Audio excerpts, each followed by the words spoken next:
Hi guys, welcome back to fun be Shivay. जैसे कि आपने लास्ट ब्लॉग में देखा था हमारी तिरुमाला की कंप्लीट जर्नी, आज हम जा रहे हैं न्यू डेस्टिनेशन पर। इसलिए ये काफ़ी स्पेशल है, इसलिए अंत तक वॉच कीजिएगा।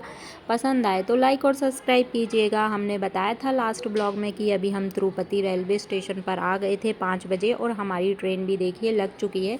7:25 की ट्रेन है। ट्रेन नंबर है 17262, Tirupati to Guntur superfast express, जो हमें मॉर्निंग में 4:15 बजे उतारेगी मरकापुर रोड रेलवे स्टेशन पर। तो बस वहीं जा रहे हैं। आप लोग तो समझ ही गए होंगे हम लोग कहाँ जा रहे हैं। जी हाँ, हम लोग जा रहे हैं श्री सेलम मल्लिकार्जुन ज्योतिर्लिंग के दर्शन करने के लिए। स्पेशल इसलिए है क्योंकि ये शिवाय का 5th ज्योतिर्लिंग है। तो आइए ट्रेन बोर्ड करते हैं फटाफट से, और फिर मैं आपको मिलने वाली हूँ मॉर्निंग में 4:15 बजे।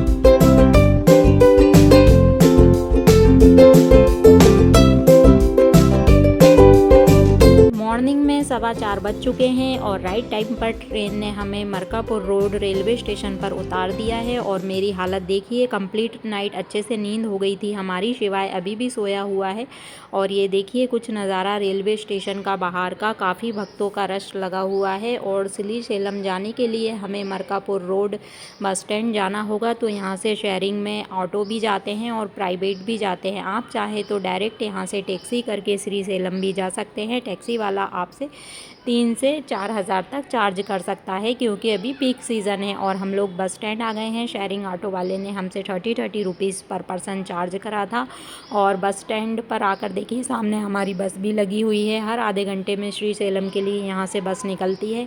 मॉर्निंग का व्यू काफ़ी अच्छा है। सुबह 6:15 ये देखिए सनराइज़ कम्प्लीटली हो चुका है। शिवाय अभी भी सोया हुआ है।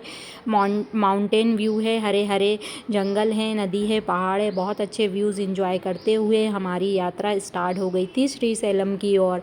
80 किलोमीटर का कंप्लीट सफ़र हमको करना है, वो भी 3 से 4 घंटे लगेंगे, क्योंकि पूरा पहाड़ी एरिया है और सिंगल वे रोड है। लेकिन रोड बहुत ही अच्छा बना हुआ है। तो बस व्यू को एंजॉय करते हुए हम आगे बढ़े जा रहे थे।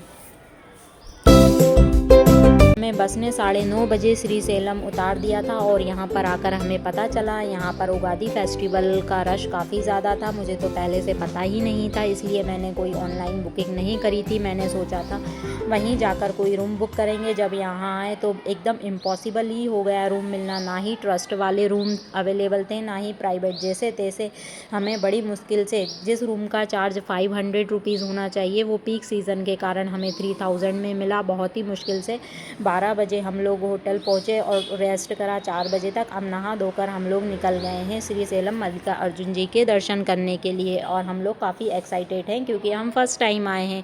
तिरुपति का ही टाइम आए थे, लेकिन यहाँ पर आना फर्स्ट टाइम हुआ है। और रश देखकर तो ऐसा लग रहा है पता नहीं दर्शन हो भी पाएंगे या नहीं। और जो यहाँ पर टोकन मिलते हैं ना, स्पेशल दर्शन टोकन, वो भी कंप्लीट बंद कर दिए गए थे रश के कारण। उगादी फेस्टिवल के कारण 1 वीक तक के लिए काउंटर बंद है। हमने सोचा था यहाँ आकर हम स्पर्श दर्शन का पास लेंगे, स्पर्श करेंगे, लेकिन ऐसा कुछ भी पॉसिबल नहीं हुआ। अब तो ऐसा लग रहा है दर्शन भी बड़ी मुश्किल से होंगे। हमने कई बार ट्राई करा लाइन में। और ये देखिए कितनी धूमधाम से उगादी फेस्टिवल एंजॉय कर रहे हैं लोग। यहाँ पर बहुत ही ज़्यादा धूमधाम से उगादी फेस्टिवल बनाया जाता है। हमसे 3 से 4 घंटे तक हम लाइन में लगे रहे। शिवाय बहुत ही ज़्यादा इरिटेट हो गया था। अनफॉर्चुनेटली हमें बाहर आना पड़ा। बहुत रोया, बहुत परेशान होया, और फाइनली जाके हमें बिल्कुल भी दर्शन नहीं हुए। मन बहुत ही ज़्यादा उदास है और निराश है। ऐसा लग रहा है जिस काम के लिए आए थे इतनी दूर तक, इतना स्ट्रगल करके, और वही हमें नहीं हुआ तो कैसे होगा। लेकिन यहाँ पर हमने बात करी है, कई लोगों ने हमें बताया है मॉर्निंग टाइम पर रश थोड़ा कम होता है, इसलिए हम 2:30 से 3 बजे, 3:30 बजे तक आकर फिर से ट्राई करेंगे। भोले बाबा अगर हमें दर्शन दे दे तो बहुत ही अच्छा रहेगा। मन अभी उदास है, लेकिन कोई नहीं। और ये देखिए कितने अच्छे व्यू हैं, कितनी अच्छी सजावट की हुई है। फिर हमने सोचा पास ही में यहाँ पर एक साक्षी गणेश मंदिर है, यहाँ पर जाना ज़रूरी होता है। कहा जाता है यहाँ की यात्रा तभी कंप्लीट होती है जब आप साक्षी गणेश जी के दर्शन करते हैं। तो हमने सोचा शिव जी के तो दर्शन नहीं हुए, उन्हीं के पुत्र के दर्शन कर लेते हैं और उन्हीं के पास अर्जी लगाते हैं। फिर हमने वहाँ से बस स्टैंड से एक ऑटो बुक करा। ऑटो वालों ने हमसे 500 रुपीज़ चार्ज करा आने जाने का, वो भी 3 किलोमीटर के लिए, क्योंकि पीक सीज़न था। तो इन लोगों का भी पीक सीज़न है, इसलिए 500 रुपीज़ लिए। नाइट काफ़ी हो गई थी, 8:30 बजे लगभग हमने सोचा कि चलिए श्री साक्षी गणेश जी के पास जाकर रिक्वेस्ट करते हैं। और ये देखिए कितना अच्छा लग रहा है यहाँ पर। नाइट में भी ऐसा लग रहा है अभी भक्तों में जोश कम होने का नाम ही नहीं ले रहा है। और ये देखिए यहाँ पर फाइनली हम श्री साक्षी गणेश मंदिर आ गए। यहाँ पर उतना रश नहीं था। आधे घंटे के अंदर बहुत ही अच्छे तरीके से हमें दर्शन प्राप्त हुए। और आप भी दर्शन कर लीजिए। यहाँ गणेश जी के कहा जाता है कि यहाँ पर दर्शन करना बहुत ही ज़्यादा अनिवार्य है। गणेश जी अब अपने पास सारा लेखा जोखा रखते हैं और शिव जी को जाकर बताते हैं कि कौन उनके दर्शन करने के लिए आया था।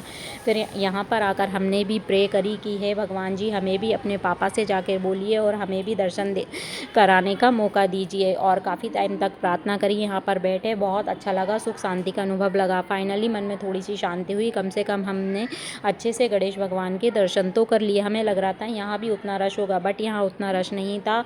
आधे पौन घंटे में हमें अच्छे से दर्शन प्राप्त हो गए। 9:30 बज गए थे। अब फाइनली होटल जाएंगे, जल्दी से रास्ते में कहीं से डिनर कर लेंगे और उसके बाद रेस्ट जल्दी करना है, क्योंकि मॉर्निंग में हमें 2:30-3 बजे उठना है, नहाना धोना है, रेडी होना है और फिर से ट्राई करना है। ये फेस्टिवल 1 वीक के लिए चलता है, तो काफ़ी ज़्यादा जोश है। बोल रहे हैं कि 1 वीक तक यहाँ पर ऐसे ही डेली बाय डेली रश बढ़ता ही जाएगा। तो मन में थोड़ी घबराहट भी है कि दर्शन होंगे या नहीं। और हमने काफ़ी ट्राई करा कैसे भी करके हमें पास अवेलेबल हो जाए, बट पॉसिबल ही नहीं हुआ है पास मिलना।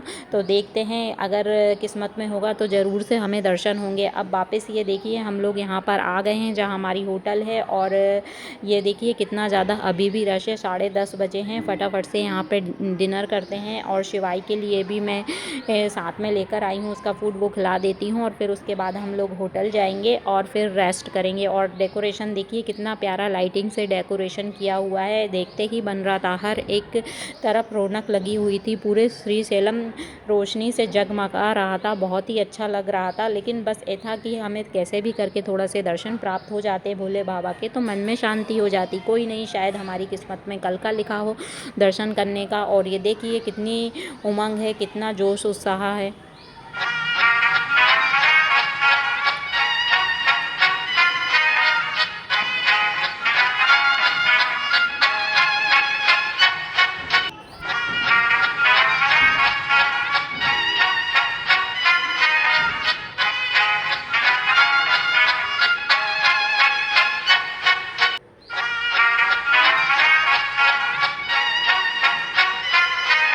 गाइज़ यहाँ पर काफ़ी सारे ट्रस्ट है, अगर ऑफ सीज़न में आते हैं तो बहुत ईजिली अवेलेबल हो जाते हैं। होटल भी प्राइवेट आपको 1000 से 1500 में बहुत अच्छे मिल जाते हैं, लेकिन पीक सीज़न होने के कारण बहुत मुश्किल हो रहा था।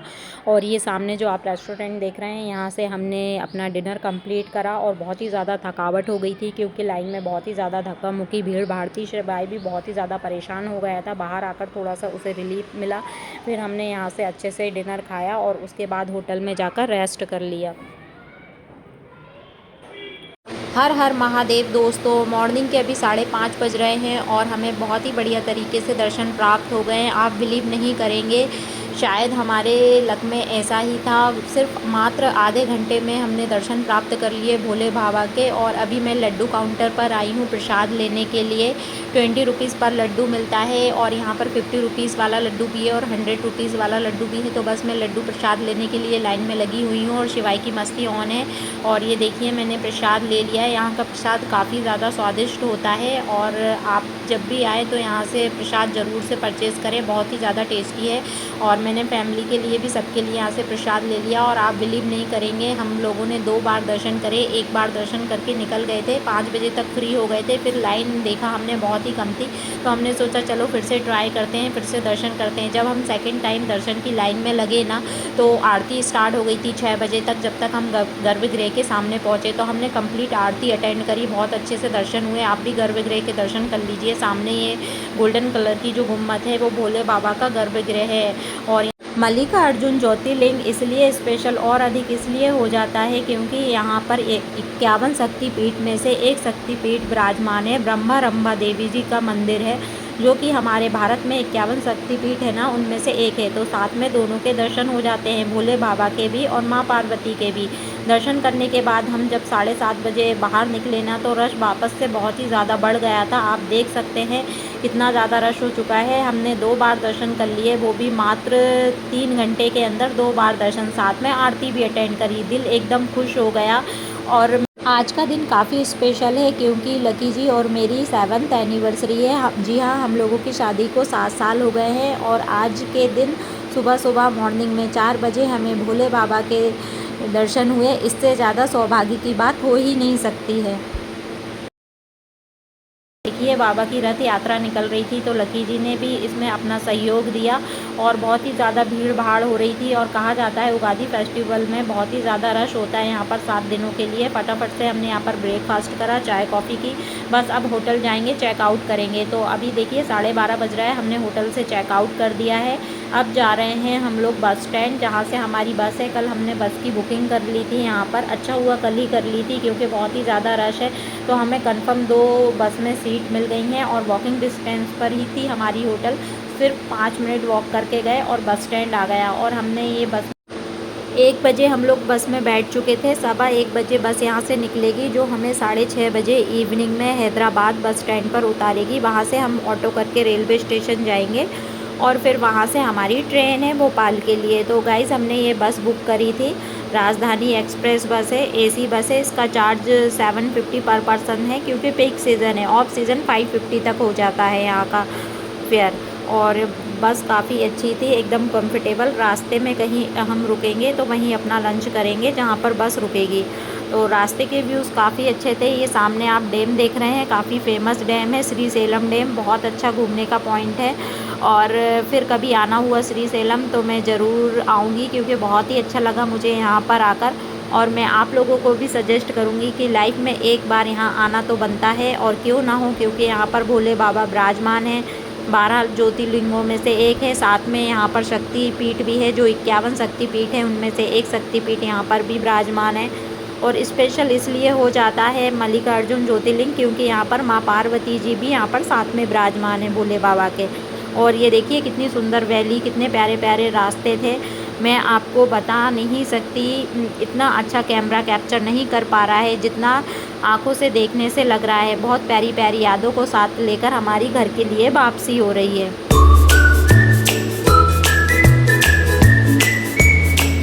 हम लोग रेलवे स्टेशन आ चुके हैं, 7:30 बज रहा है, बस हमारी ट्रेन आने ही वाली है। 8 बजे है ट्रेन का टाइम। हमने डिनर पैक करा लिया है, ट्रेन में ही करेंगे और यहाँ पर बस रेस्ट करेंगे और फिर मैं आपको मिलती हूँ मॉर्निंग में।